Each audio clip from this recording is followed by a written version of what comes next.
हाय नमस्कार, मी अवकाश बोरसे। आजच्या विशेष व्हिडिओमध्ये तुमचं सर्वांचं स्वागत आहे। काल आपण लोकमत व्हिडिओला एक व्हिडिओ केलेला होता। HSRP नंबर प्लेटबद्दल त्यामध्ये मी माहिती दिलेली होती। त्या व्हिडिओची सुद्धा मी लिंक जी आहे ती खाली टाकतो। जे प्रादेशिक परिवहन विभागाचे सहाय्यक अधिकारी होते, तर त्यांनी आपल्याला त्या व्हिडिओमध्ये एक माहिती दिलेली आहे की HSRP नंबर प्लेट नेमका काय प्रकार आहे, त्याचा कशा पद्धतीने फायदा होणार आहे। आणि त्यामध्ये अनेकांनी विचारले होते की हा नेमका कुठला नियम आहे, कारवाई कुठल्या नियमांतर्गत होणार आहे। तर मी हे जे आहे हे शासनाचं एक परिपत्रक माझ्या हातामध्ये आहे, महाराष्ट्र शासनाचं। हे यात ज्या महत्त्वाच्या बाबी आहेत तर त्या मी तुम्हाला यातल्या सांगणार आहे। या परिपत्रकाचा जो क्रमांक आहे तो आहे 68/2024। आता त्यामध्ये काय झालेलं की काही प्रेक्षकांनी असं विचारलं की हा नेमका कुठला नियम आहे। तर मी त्यांना सांगितलं की मोटार वाहन कायदा जो आहे 50 नुसार HSRP नंबर प्लेट बसवणे अनिवार्य आहे। आता काय होतं की गूगलवर त्यांनी म्हटलं गूगलवर सर्च करा, हा ट्रान्सफरचा कायदा आहे वगैरे वगैरे वगैरे। तर कायदे हे वेगवेगळे असतात, राज्य सरकारचे नियम असतील किंवा केंद्र सरकारचे नियम असतील। एखाद्या वेळेस सुप्रीम कोर्टानं काही गाईडलाईन जर दिल्या असतील तर त्यामध्ये वारंवार बदल होत असतो आणि असे कायदे कोणी जास्त अपडेट करत नाही। आता HSRPचा जो मुद्दा आहे, हळूहळू जे काही डिजिटलायझेशन आहे ते जसं वाढत आहे त्या पद्धतीने आपण ती माहिती अपडेट करतो। गूगलकडे स्वतःचा डेटा नसतो जो आपण अपलोड करतो, किंवा जे आपल्यासारखे व्हिडिओ असतात ते व्हिडिओ जेव्हा गूगलकडे जातात तेव्हा ते गूगल त्याची स्पेसिफिक जी आहे ती माहिती देत असतं। तर या परिपत्रकामध्ये असं म्हटलेलं आहे की 1/4/2019 पूर्वीच्या जुन्या वाहनांना हाय security registration number plate HSRP बसवण्याबाबत हा त्याचा विषय आहे। तर यांनी सांगितले की केंद्रीय मोटार वाहन नियम 1989च्या नियम 50 नुसार, तर हा त्याचा तो नियम आहे। आता हा जर नियम आहे, आता समजा आपण काल आपण सांगितलं की तुमच्यावर कारवाई होईल, म्हणजे काय आहे की 31 मार्च ही त्यांनी डेडलाईन दिलेली आहे आणि हा एक नियम आहे की HSRP नंबर प्लेट जी आहे ती आपल्या गाडीला बसवायची। जर 31 मार्च पूर्वी आपण ती नाही बसवली, 31 मार्च तारीख उलटून गेली, आता जर शासनाने त्याला मुदतवाढ जर दिली, गाड्याची संख्या भरपूर आहे, ज्या संस्थांना हे कंत्राट दिलेलं आहे कंपन्यांना, त्या कंपन्या खूप कमी आहेत, सेंटर कमी आहेत आणि कोणाचं नाही जमलं, जर मुदतवाढ दिली तर ठीक आहे। पण ती मुदतवाढ दिल्यानंतरही कालांतरानं जर कोणी या नंबर प्लेट नाही बसवल्या तर कारवाई कशी? तर हा जो नियम आहे 1989चा मोटार वाहन नियम केंद्रीय, त्याच्या नियम 50 अनुसार काय झाले की हा शेवटी नियम आहे आणि आपण नियम तोडला म्हणजे काय की आपण गुन्हेगार ठरलो, तर त्यानुसार ती कारवाई होईल। यासाठी काही तुम्हाला पुन्हा वेगळा नियम करावा किंवा असं काही करावं असं काही नसतं। तर या नियमानुसार ही तरतूद केलेली आहे। तसेच रस्ते व महामार्ग मंत्रालय नवी दिल्ली यांचा एक GSR आहे जो 4/12/2018चा आहे आणि त्यानुसार 1/4/2019 पासून उत्पादित होणाऱ्या सर्व नवीन वाहनांना हाय सिक्युरिटी रजिस्ट्रेशन नंबर प्लेट बसवण्याची तरतूद करण्यात आली आहे। म्हणजे पहा, 2019 पूर्वीच्या गाड्यांना HSRP का बसवायचा, याचं कारण आहे की जो रस्ते व महामार्ग मंत्रालयाचा नवी दिल्लीचा जो GR होता GSR, तर त्यानुसार 2019 नंतरच्या वाहनांना ह्या HSRP नंबर प्लेट आलेल्या आहेत। त्या पूर्वीच्या वाहनांना आपल्याला त्या बसवायच्या आहेत। ऑटो असो, टॅक्सी पासिंग गाड्या असो, ST बसेस असो, ट्रॅव्हल्स असो, ट्रक असो, कुठलंही वाहन जे रस्त्यावर धावते, 2 चाकी, 4 चाकी, 10 चाकी, 100 चाकी, कुठलंही, तर त्याला ही नंबर प्लेट आपल्याला बसवायची। तर यामुळं काय झालं आहे की त्यांनी थोडंसं या पत्रामध्ये त्यांनी थोडंसं स्पष्ट केलं आहे की वाहनांच्या नंबर प्लेटमध्ये छेडछाड व बनावटगिरी करून होणारे गुन्हे कमी करणे, म्हणजे जी त्या नंबर प्लेटमध्ये छेडछाड होते। आता काय झालं की काल आपण त्या व्हिडिओमध्ये सांगितलं, कमेंटमध्ये तो व्हिडिओ आहे की त्याला रिबेट लावलेले आहेत। आता ते रिबेटमुळे ती नंबर प्लेट डायरेक्ट गाडीच्या बॉडीला फिट झालेली आहे। आता ती जर तुम्हाला काढायची आहे, त्यात छेडछाड करायची आहे, तर ती गाडीची बॉडी तुम्हाला एक तर तोडावी लागेल, पुन्हा ती बसवावी लागेल।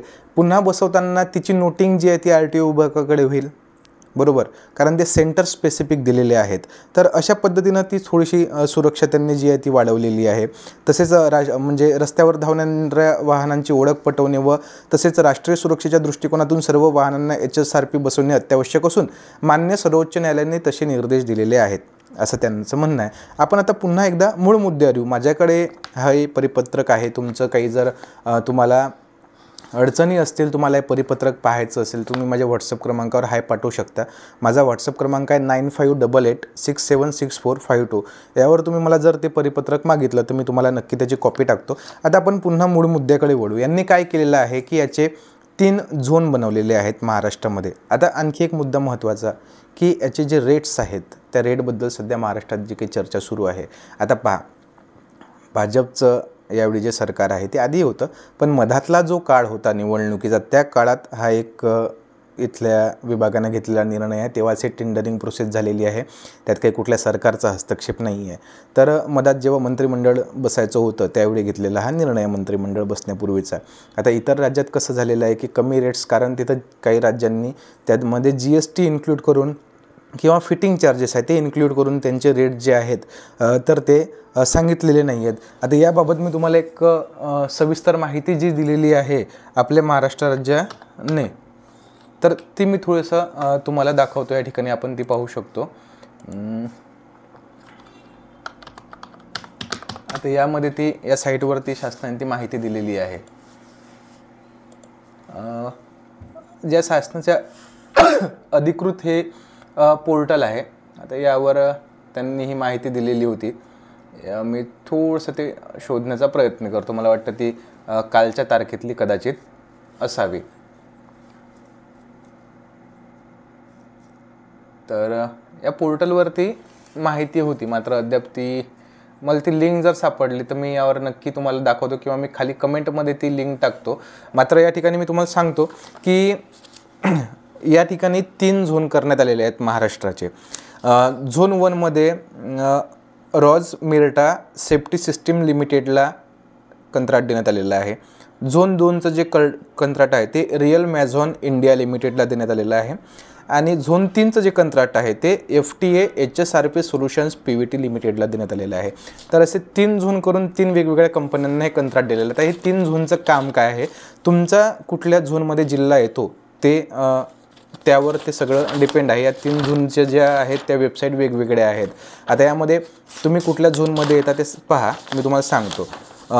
झोन 1 जो आहे, झोन 1ची जी लिंक आहे ती HSRP बुकिंग पोर्टलची जी लिंक आहे ती आहे MHHSRP.com. या लिंकवर झोन 1मध्ये जे जिल्हे असतील त्यांनी त्या लिंकवर जाऊन तुम्हाला तुमचं जे आहे HSRP नंबर प्लेट जी आहे ती बुक करायची. आता यामध्ये जे जिल्हे येतात ते एकूण 12 जिल्हे आहेत. बोरिवली, ठाणे, पनवेल, कोल्हापूर, पुणे, नांदेड, अमरावती, वाशिम, यवतमाळ, नागपूर ईस्ट, नागपूर यू आणि नागपूर अर्बन असं होते आणि इचलकरंजी. आता याचे जे RTO कोड आहेत MH47, MH04, MH46, MH09, MH12, MH26, MH27, MH37, MH29, MH49, MH31, MH51. तर हे जे 12 RTO हे आहेत तर हे समाविष्ट करण्यात आलेले आहेत झोन 1मध्ये. आता झोन 2 मी तुम्हाला सांगतो. आता मी नाव न घेता त्या झोनचं मी तुम्हाला फक्त RTO कोड सांगतो, MS सांगतो.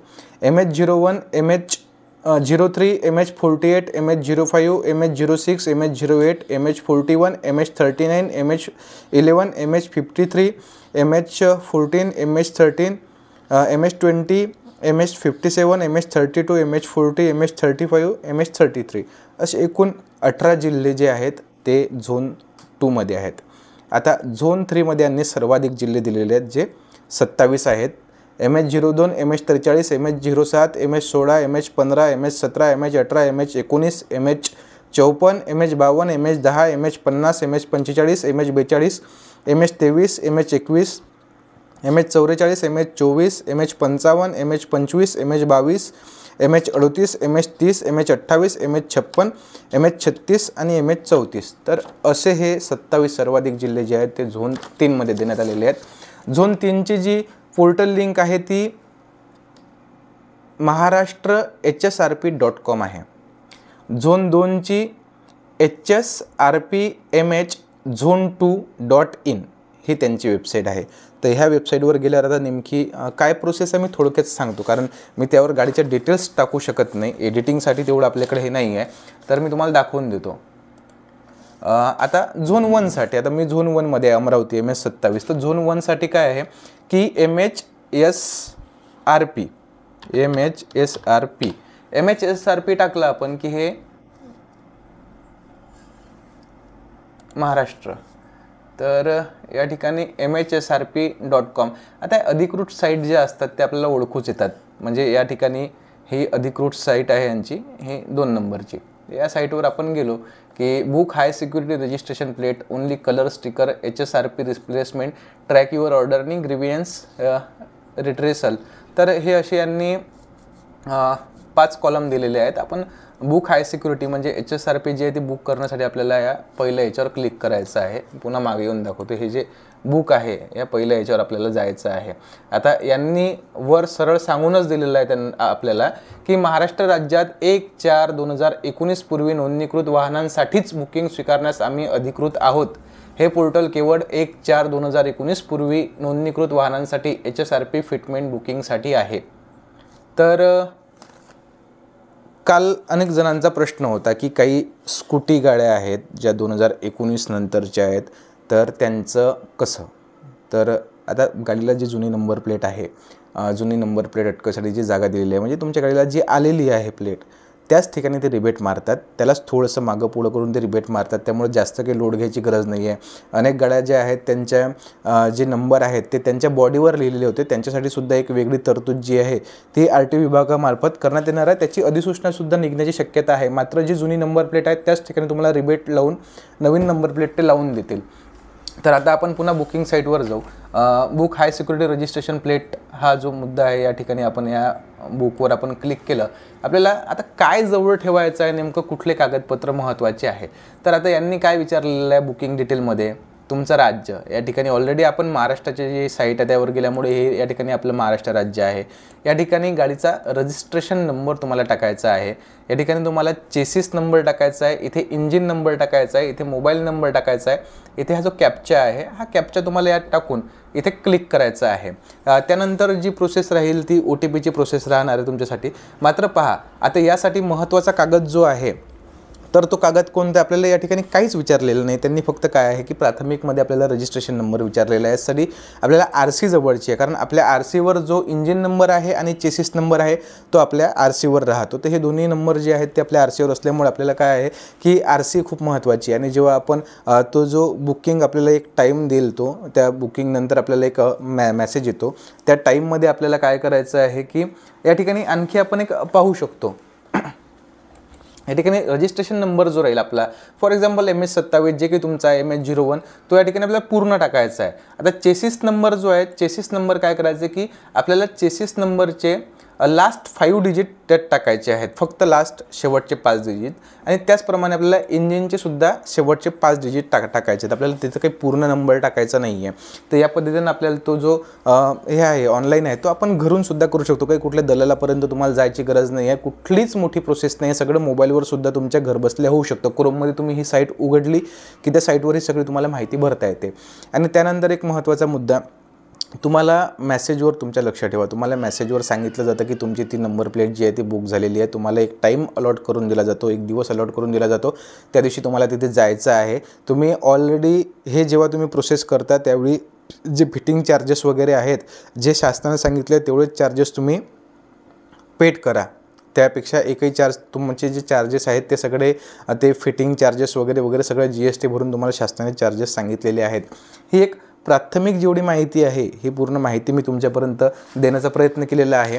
आणि यामध्ये पुन्हा एक महत्त्वाचा मुद्दा होता की HSRP उत्पादक वाहन मालकाला निवासस्थानी किंवा व्यवसायाच्या ठिकाणी वाहनावर HSRP बसवण्याची सेवा देऊ शकतात. म्हणजे काय, तर ह्या ज्या HSRPचे ज्यांना टेंडर दिलेले आहेत ते व्यवसायाच्या ठिकाणी, म्हणजे एखादी मोठी कंपनी असेल किंवा निवासस्थानी आपल्या घरीसुद्धा ते ती सेवा देऊ शकतात. निवासी कल्याण संघटना ज्या RW आहेत, सोसायटी आहेत, ते शिबिरंसुद्धा आयोजित करू शकतात. पण अशी सुविधा ही वाहन मालकाच्या इच्छेनुसार ऐच्छिक राहील. म्हणजे जो वाहन मालक आहे त्याच्यानुसार ती ऐच्छिक राहील. तथापि कोणत्याही परिस्थितीत नियुक्त केलेले अधिकृत HSRP फिटमेंट केंद्रावर वाहन मालकांना HSRP बसवण्याची सेवा नाकारता येणार नाही. म्हणजे काय, जे अधिकृत केंद्र आहे त्या ठिकाणी तुम्हाला ही सेवा जी आहे ती नाकारता येत नाही. त्या ठिकाणी तुम्ही गेल्यावर तुम्हाला नाही म्हणता येत नाही. अशावेळी त्यांच्यावर कारवाई होऊ शकते. या ठिकाणी तुम्हाला एक मागे जो मुद्दा दिलेला आहे त्यावर तुम्ही तुमची जी तक्रार आहे तीसुद्धा तुम्ही बुक करू शकता. या ग्रीव्हन्सवर तुम्ही तुमची तक्रार बुक करू शकता किंवा प्रत्येक RTOने प्रत्येक जेवढे RTOचे विभाग आहेत त्या ठिकाणी त्यांनी त्यांचे ईमेल दिलेले आहेत. तुम्ही थेट RTO अधिकाऱ्याकडे तक्रार करू शकता किंवा त्या ईमेलवर जाऊनसुद्धा तुम्ही तक्रार करू शकता. जवळपास 3 पानांचं हे पूर्ण सर्क्युलर आहे आणि यात एकूण 12 मुद्दे दिलेले आहेत. त्यात HSRP वाहनांना म्हणजे जे सर्व 2019 पूर्वीचे जे वाहनं आहेत त्यांना HSRP नंबर प्लेट लावणे, त्यानंतर तिसऱ्या नोंदणी चिन्हाचे स्टिकर लावणे. एक तुमच्या ग्लासवर एक स्टिकर लावलं जातं, तिसरं नोंदणीचं ते हे असतं, ते सुद्धा बंधनकारक करण्यात आलेलं आहे. याबाबत जे आहे ते हे सगळं जे सर्क्युलर आहे हे RTO विभागाला देण्यात आलेलं आहे आणि त्यांना या ज्या सूचना आहेत, गाईडलाईन आहेत, त्यांना या परिपत्रकाअंतर्गत देण्यात आलेल्या आहेत.